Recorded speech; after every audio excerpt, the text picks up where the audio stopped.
Labas vakaras, aš esu Irena. Jeigu nepažįstami, tai galbūt kada nors susipažinsim, jeigu netyčia patiks šitą temą, tai tada ir susipažinsim. Tai tiesiog šio vakaro tema yra komforto zona. Pasilikti ar išeiti? Šiek tiek pakalbėsiu šią temą, tiesiog yra daugybė žmonių, kurie yra tam tikroje vietoje, su tam tikrais žmonėmis, jiems ten jau nepatinka, bet jie nieko nedaro, kad ką nors pakeist. Kodėl? Todėl, kad tiesiog bijo. Ir žinokit, tai bus visą laiką. Komforto zona tai yra vieta, kurioje mes viską pažįstam. Viskas. Tuo viskas ir baigėsi. Galbūt mes jau išaugam iš jos, pavyzdžiui, turim gerą darbą, sakykim, gerą kabutėse. Mums kas nors nepatinka, bet mes nenorim jo keisti, todėl kad taip moka per mažai, bet užtat aš čia turiu savo kolektyvą, prie kurio esu pripratus, man viskas aišku, ką aš turiu daryti, aš pažįstu direktorių, pamainos vadovą, žinau, kaip jie reaguos, jeigu aš netyčia ką nors ne taip padarysiu. Tai va, man nelabai patinka alga, bet aš neieškau naujo darbo. Viskas gerai tinka ir taip. Man nepatinka mano vyras, galbūt jis per mažai dovanoja gėlių, arba per mažai atneša pinigų, arba per mažai bendrauja su vaikais, bet juk kiti iš vis neturi vyrų, arba tie vyrai geria, mušas ir taip toliau. Tai šiuo metu man viskas gerai, galbūt šiek tiek nepatinka, bet aš nieko nenoriu keisti. Ir svoris, apie svorį irgi galiu pasakyti. Man nepatinka, kaip aš atrodau, bet tam, kad aš sulieknėčiau, aš turiu imtis naujų veiksmų.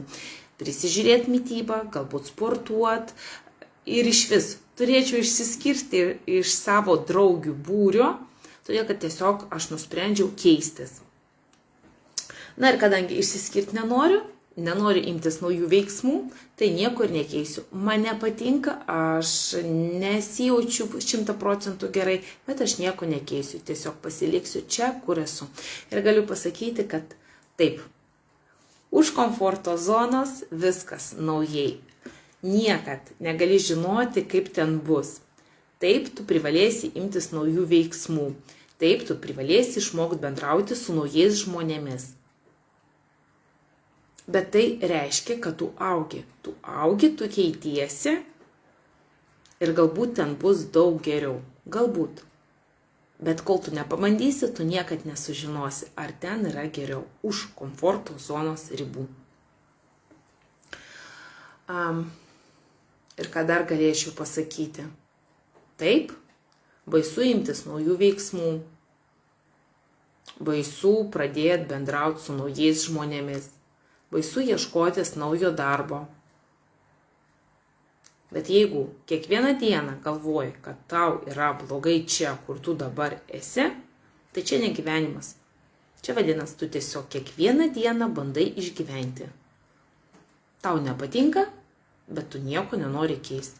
Ir taip žmonės gyvena, daugybė taip žmonių gyvena. Aš kodėl apie tai kalbu? Todėl, kad kai man nepatiko, aš pakeičiau. Bet tai mano istorija. Sakyt, kad viskas įvyko taip, kaip aš norėjau, po kiekvieno pokyčio. Ne, aš taip nesakysiu. Bet aš prisitaikiau ir radau teigiamus dalykus naujoje veikloje, naujame gyvenime, su naujais žmonėmis. Taip sunku, taip tai reikalauja drąsos, bet geriau taip, nei kiekvieną dieną išgyvent. Būti nepatenkintas savo gyvenimu, bet nieko nekeisti.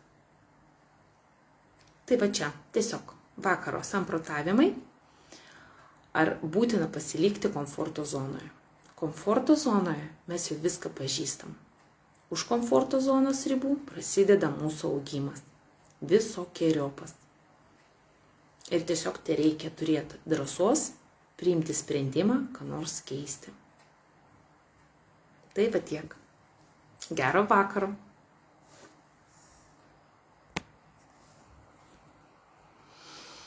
Tuoj lėtas ryšys dings ir baigsis tiesioginis eteris.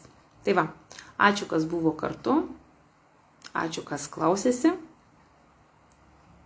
Nebijokit. Tiesiog vieną kartą prisipažinkit, kad jūs norit pokyčių.